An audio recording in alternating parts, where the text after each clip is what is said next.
Hey everyone, I just finished assembling this Caldwell Lead Sled 2. Okay, so a friend of mine gave it to me as a gift. So it's I saw it was $185 on Amazon with shipping. It'd be pretty close to $200. So what I wanted to do in this video is just give you guys out there two installation tips, right? Because they give you an installation manual. I mean, it shouldn't take more than, I don't know, 10 or 15 minutes if you know what you're doing, if you've done it before. But given that I'm doing this for the first time, I think it took closer to like 2 hours, just because I kind of had to muddle my way through it. So the hardest part was figuring out how to get this thing together, okay? Because the way this attaches, there's this plate right here that with these screws that come in from the bottom side. You can't even see them over there. Okay, so it took me a while to figure out, because when they give it to you, the screws and the plate are together, so you don't realize that you actually have to take them apart, and you slide the plate in there, and then the screws come in from the bottom. However, this wheel is in the way, right? Because you take the Allen key, you're trying to go up, and you can see how it's going to be in the way. So what you got to do is you got to turn this knob over here, go all the way to the left or all the way to the right.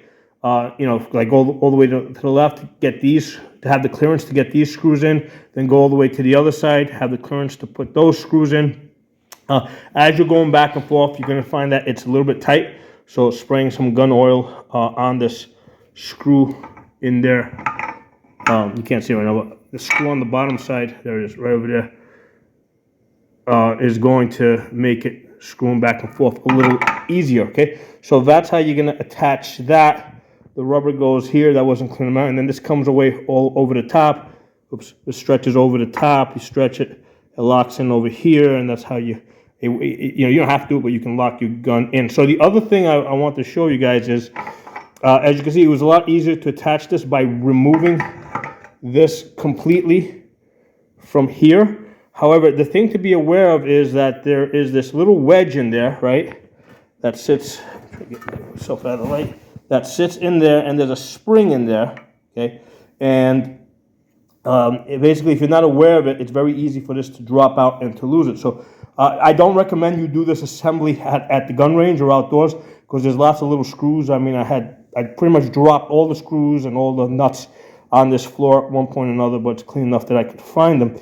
So, but even if you're at the gun range, right, if you don't have this, you want to keep this like pretty tight, so that if this thing does drop and it goes upside down or something, this little wedge does not fall out. So that little wedge is going to fit in there, and and there's a spring in there, so don't lose the spring. I have to pause the camera. I'm going to insert it, and I'll show you guys what it looks like. So that's where that wedge sits, right there, okay? So it's one of those things, like if you're not aware of it being there, it's very easy for you guys to lose it. So if you look on the screw over here, the big screw, it's got a wedge cut into it. And what we're going to do is we're just going to kind of line that up and put that in.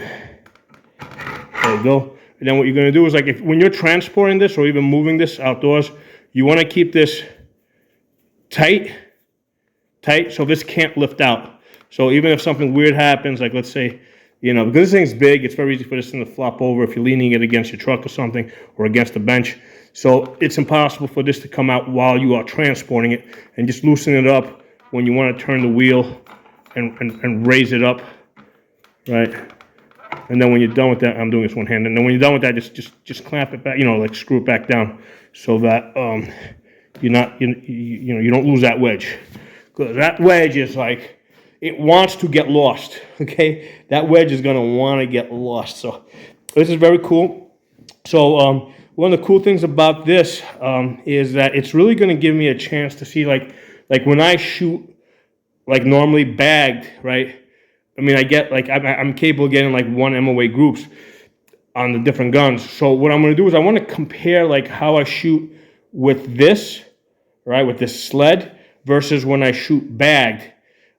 Because I want to see, like, how good am I really, like how much movement do I have, because this is going to pretty much lock the gun in place. So in theory, the gun should be a little bit more accurate when it's locked into this thing. So I want to see how big the difference is, right? And then how often I can replicate that, right? Like for example, like when I shoot and I get like 1 inch, like when I'm shooting like 1 MOA groups, like I don't get that every time. Like even with the same gun, same ammunition, I might get that like 1 out of every 4, 1 out of every 5. So I want to see with this sled, am I getting it also 1 out of every 4, 1 out of 5, or is this going to be like every 4 out of 5? You know, so that will give me a better indication of how good I actually am. So it'll give me, a new bar, to try and raise my skill. It'll set a new bar for me to try to raise my skill level too. Okay, so that is the Caldwell Lead Sled. So like I said, like if I was to do it again, I would probably have this assembled within 15, 20 minutes. But doing it for the first time, trying to figure stuff out, especially with how this thing attaches over here. Yeah, it took me like, it took me like almost 2 hours to get this together. But I'm glad I have it. And I got to say thank you to my buddy that sent this over to me.